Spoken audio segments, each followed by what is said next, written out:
네, 안녕하세요. 안녕하세요. 반갑습니다. 네, 반갑습니다. 나 혼자 아프다의 박아나 박서진입니다. 네, 척추보안관 안원장입니다. 안녕하세요. 팟캐스트 꿈나무 김 선생입니다.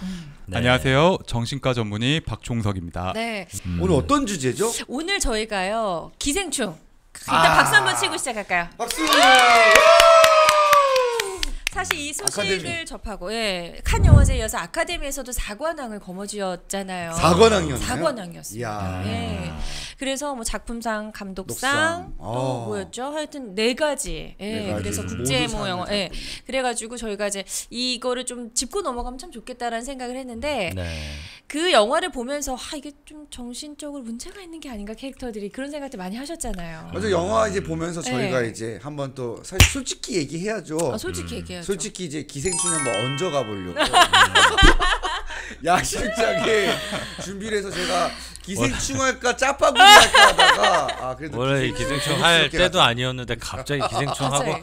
요번에 해야 된다고 막. 이거 좀 늦으면 약간 원래 늦은 감이 있는데 다다음 주 녹화인데 갑자기 다음 주에 빨리빨리 해야 된다고 그래가지고. 그래도 저희 고급스럽게 준비한 거에 사실은 원래 네. 진짜 기생충 얘기하려고 그랬어요. 네.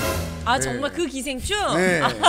그렇게 하려고 하다가 이제 그래도 그래도 좀 우리 고급스럽게 네. 정신과 또 유명 선생님을 모시고 네. 그 인물들이라든지 장면 분석을 하면서 네. 정신과적 접근을 해보자 해서 야심차게 준비를 해봤어요. 짜파구리 특집 하려고 그랬어요. 짜파구리 특집. 짜파구리. 짜파구리 왜 먹는가? 네, 그리고 저희가 또 유튜브도 이제 시작을 했잖아요. 그래서 네, 지금 열심히 해야 그러네요. 됩니다. 그래서 일단은 그 봉준호 감독의 이 뭐죠? 갑자기 생각이 안 나요. 기생충. Parasite. 짜파구리 계속 얘기하니까. 그러니까 정신이 나가잖아요. Parasite. 그렇죠. 기생충에 대해서 좀 이야기를 해보도록 네. 하겠습니다. 자, 그래서 오늘 영화 기생충을 저희가 조금 더 의학적으로 좀 접근을 해보고자 특별한 분을 모셨잖아요. 네, 네네. 소개가 너무 짧았던 것 같아요. 구체적으로 소개를 좀 부탁드릴게요. 네, 오늘 모신 우리도 전문의 선생님 네. 박종석 선생님 모셨는데요. 박종석 선생님은 연세봄 정신건강의학과에서 지금 이제 정신과 진료를 하고 계시고요. 네. 연세대학교를 졸업하시고 또 정신건강의학과를 전공하신 또 가장 또 핫하신 방송계에서 최고로 핫한 그런 분을 우리가 모셨습니다. 최고. 알고 보니 그렇게 두 분이 또 선후배 사이시라고. 네. 너무 잘 근데 됐습니다. 이제 박종석 쌤이 이제 지금도 보시면 알겠지만 피부가 굉장히 좋으시고 깜짝 놀라서 하셔가지고. 아주 질리셨는 줄 훈남이셨어요. 네. 과거형이네요. 굉장히 훈남이시고 과분한 칭찬 감사합니다. 과거형. 약간 만찢는 스타일. 오, 진짜. 제가 팟캐스트인데 유튜브랑 팟캐스트 헷갈려가지고 얼굴이 나오는데? 얼굴이 나오는데 사실만 죄송합니다. 얘기해야 되니까. 정정하겠습니다. 네. 자, 그럼 질문 한번 해볼까요? 그러면 그래요. 영화 네, 보시면서 기생충. 궁금했던 것들. 네네네. 일단 저는 많은 캐릭터들이 나오는데 어떤 면에서는 다 조금씩 또 연민이라는 감정이 생기고 또 이해가 좀 되기도 하더라고요. 맞아요. 근데 저는 제일 궁금했던 게 한 게 네. 있긴 네, 있었어요. 어떤 뭐냐면 이제 뭐 감독님께서 이걸 이제 그런 장치를 만드신 거긴 한데 그 박 사장님 가족이죠. 네. 너무 빠르게 이 그 가족들이 이렇게 침투를 하잖아요. 그러니까. 네, 그게 뭔가 그래서 제가 제 생각에는 뭔가 이제 이 안에 그 박 사장님 가족한테 뭔가 좀 결여돼 있는 게 있지 않는가 정신적으로 정신과적으로 그러니까 이제 그걸 보충해 주니까 제 생각에는 그 딸 또 과외로 시작하잖아요. 그렇죠. 근데 그 딸도 그 선생님한테 이렇게 뭐랄까 사랑을 느끼는 거잖아요.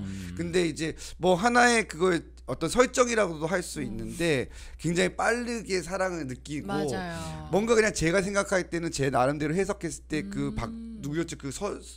박서준 씨였나요? 네네네네. 네, 그 친구의 전에 소개로 친구의 소개로 들어가니까. 왔잖아요. 근데 네. 그때도 보면 뭔가 서준 씨하고 썸씽이 있는 듯한 느낌이었잖아요. 분명 그렇게 얘기는 했는데. 그렇게 얘기를 했는데 바로 금사빠처럼 그렇죠. 선생님한테 빠져들고 맞아요. 또 어머니도 빠져들고 의지하는 네. 부분이 생기고 그리고 굉장히 그 다루기 힘들 것 같은 그 아들도 빠져들고 절대 아주 굉장히 그 이성적일 것 같은 박 사장님도 빠져들고 그러니까 의외로 좀 그 집안에 약간 구멍이 있는 듯한 뭔가 이런 걸 정신과적으로도 설명할 수 있는 면이 있나요, 선생님? 실제 상류층 사람들 진짜 이런가 싶기도 하고요. 네. 저는 굉장히 좋은 지적을 했다고 생각을 하시는데요. 그러니까 이 이성균네 가족이 네네. IT 재벌이잖아요. 맞아요. 이런 박사장님 기업에. 재벌. 네, 네. 그 박사장 재벌이 굉장히 양적 성장을 단시간에 급속도로 한 거에 반해서 모순적으로 정서적인 어떤 공감이나 성숙도는 거기 따라오지 못했다.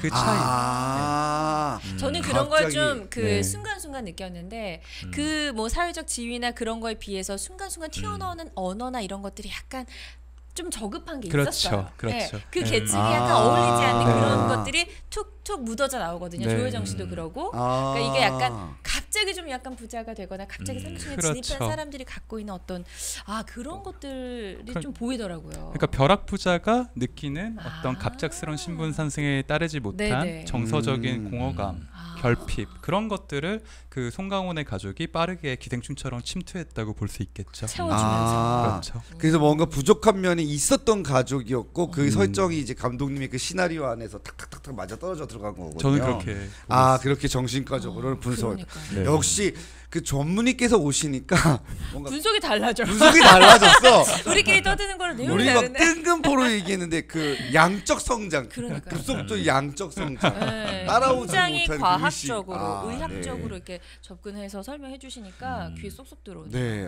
그렇군요. 그러면 저희가 이제 뭐 영화의 어떤 분석도 설설히 나오는 것 같은데 그러니까요. 장면을 가지고 네. 우리가 주요한 내용들을 한번 네. 짚어나가면서 시작해 보는 것도 좋을 것 같습니다. 네, 그래서 저희가 그 짚어볼 만한 의학적으로 좀 정신과 전문의와 함께 짚어볼 만한 장면 4가지를 꼽아봤거든요. 그 중에서 이제 첫 번째 장면부터 하나씩 살펴보도록 할게요. 첫 번째 장면이 굉장히 영화 초반에 나오는 장면이에요. 이제 그 아들이 과외하러 그 집에 들어가게 되면서 아버지 저는 이게 위조나 범죄라고 생각하지 않아요. 굉장히 당당하게 얘기해요. 전 내년에 이 대학에 갈 거거든요. 이러면서 뭔가 송강호도 그렇지 잘 다녀와 약간 이런 식으로 얘기를 하잖아요. 제 주위에 그런 분들 있어요. 이게 약간 뭐라 자기 합리화라고 해야 되나요? 아니면은 약간 과대망상인가? 뭐 어떻게 좀 해석하세요 이 장면을? 그 사실 이런 부분에 어떤 그 자기가 거짓말을 만들어내고 네. 그 거짓말을 스스로 합리화시키고 이걸 사실이라고 착각하는 이 과정을 저희 정신과적으로 작화증이라고 합니다. 오, 아. 실제 병이 네. 있네요. 병명이. 그 네. 말 만들어낸다는 그 작화증이 네. 그거군요. 사람- 주변에 병원 가셔야 될 텐데. 네. 보통 사람들이 허언증이라고도 말 얘기하잖아요. 허언증 허언증. 맞아요. 네, 그래서 네. 정신과 쪽에서 그런 허언증을 공식적인 진단명으로 작화증이나 뭐 음. 맨하우젠 증후군이라고 얘기를 하기도 해요. 맨하우젠. 예, 그게 그 맨하우젠이라는 사람이 뭐 밥 먹듯이 거짓말을 하고 그 거짓말이 끝까지 인정하지가 않고 종국에 가서는 자기가 그 거짓말이 사실인 것처럼 착각을 하고 비슷한 어떤 증후군으로는 영화 리플리에 나오는 리플리 증후군 이런 것들이 네. 그렇구나. 그러면 약간 그런 면으로 지금 있을 수 있다는 거군요. 그런 심리가 작용할 수 있고. 그렇죠. 근데 그게 이제 작화증이라는 것 자체가 작화증이니까 그게 병명은 아니고 어떤 그 증상 자체를 네, 얘기할 때 그렇죠. 만약에 이거가 이제 어떤 병으로 이제 넘어가는 어떤 기준, 그러니까 보통 이제 약간 좀 자신 있게 얘기하고 긍정적으로 얘기하는 사람들이 있잖아요. 근데 그렇죠. 이거는 조금 병적으로 좀 넘어갔다라는 어떤 정신과적인 기준이 있나요?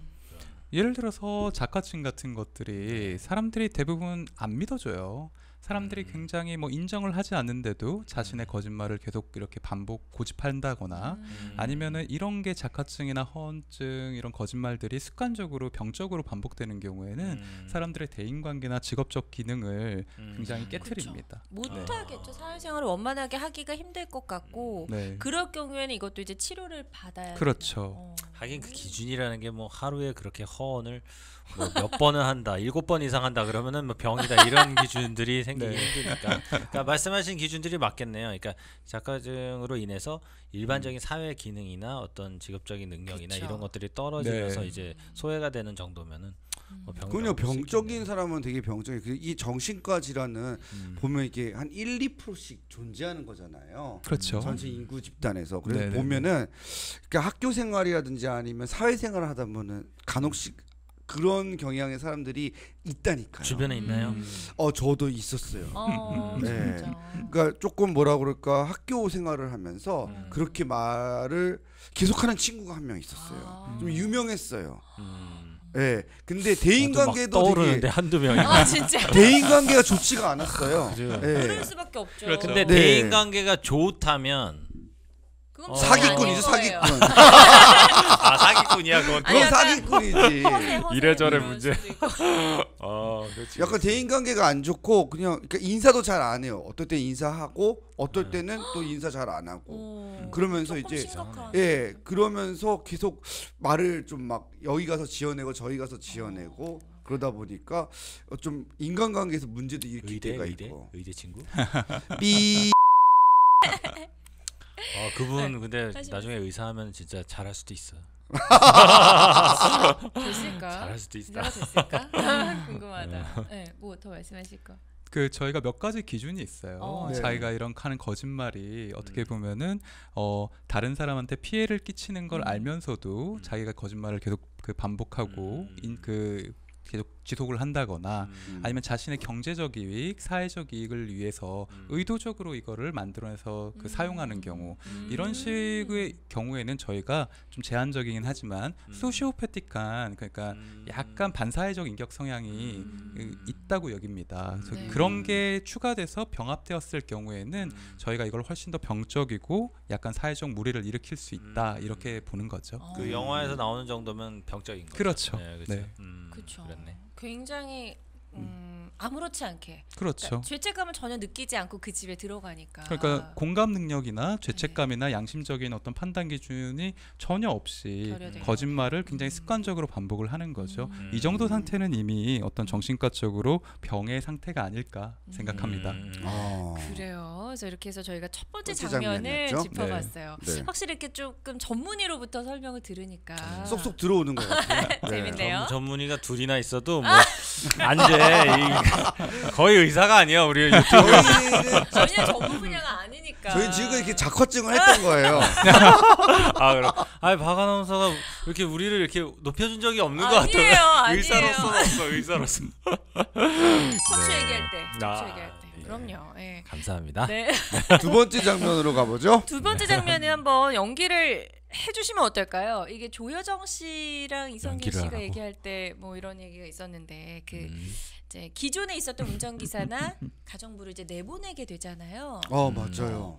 그때 이제 막 송강호 씨하고도 얘기를 하고 막 이렇게 얘기하잖아요. 그 결핵 가지고 얘기할 때 그때죠. 그렇죠. 네. 네, 갑자기 이제 결핵 환자가 있는 것처럼 묘사를 하고 사우나실로 이렇게 일단 들어오라고. 네, 들어오라고 해서 거기서 이제 송강호 씨랑 이야기를 한 조여정 씨가 다음에 이야기를 조여정 하죠. 씨가 나가가지고 이제 그 가정 도우미를 네. 나가라고 하는 그 장면이군요. 네, 그 장면인데 거기서 약간 굉장히 조심스러워하면서 일단 송강호 씨하고 얘기를 하잖아요.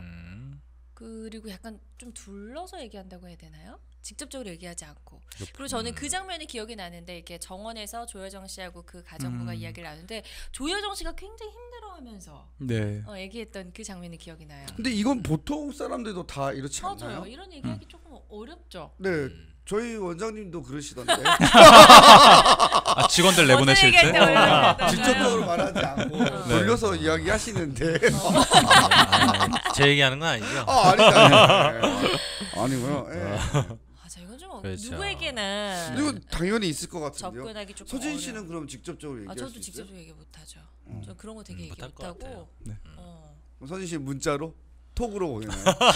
나가줄래? 매니저 시켜. 내일 매니저 출근하지 시켜. 마. 매니저 시켜. 매니저 시켜. 갑자기 없던 매니저가 나타나.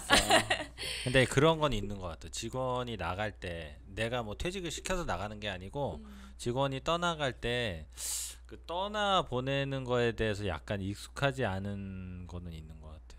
그래서 갈 때 뭐 본인 뭐 육아 때문에 아니면 멀리 지방으로 이사를 가서 이제 떠나는 친구들하고 이제 세이 굿바이를 할 때 약간 뭐 이렇게 짧은 인사를 하잖아요. 5분 동안. 근데 이거가 익숙하진 않은 것 같아요. 그러다 보니까 만약에 내가 마음 먹고 누굴 의도적으로 자르려고 만약에 한다 그러면은 나도 직접 얘기는 잘 못할 것 같기도 해요.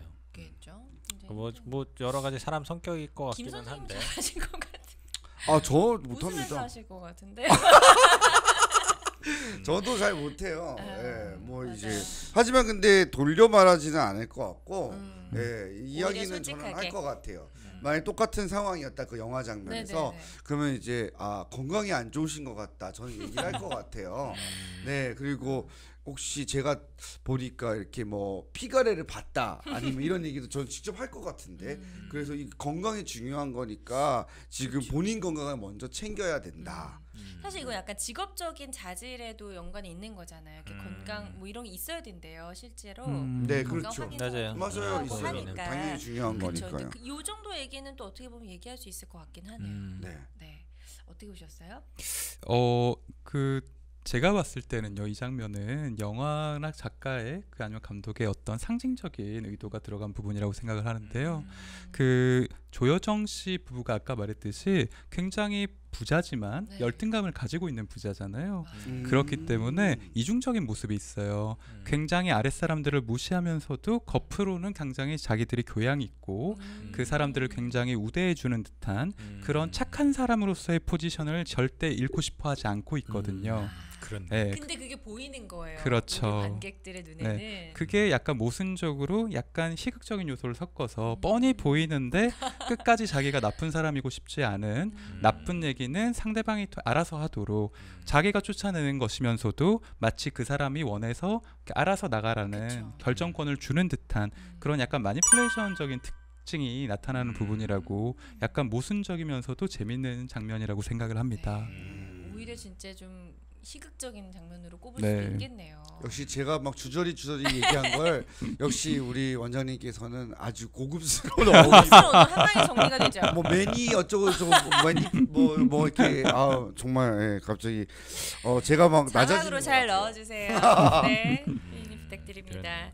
그래요. 이렇게 두 번째 장면을 저희가 또 설명을 해봤습니다. 굉장히 재밌네요. 장면 짚어보니까 네. 재밌는 것 같고 세 번째 장면으로 좀 넘어가 볼까요? 이게 가장 주요한 장면인 것 같아요.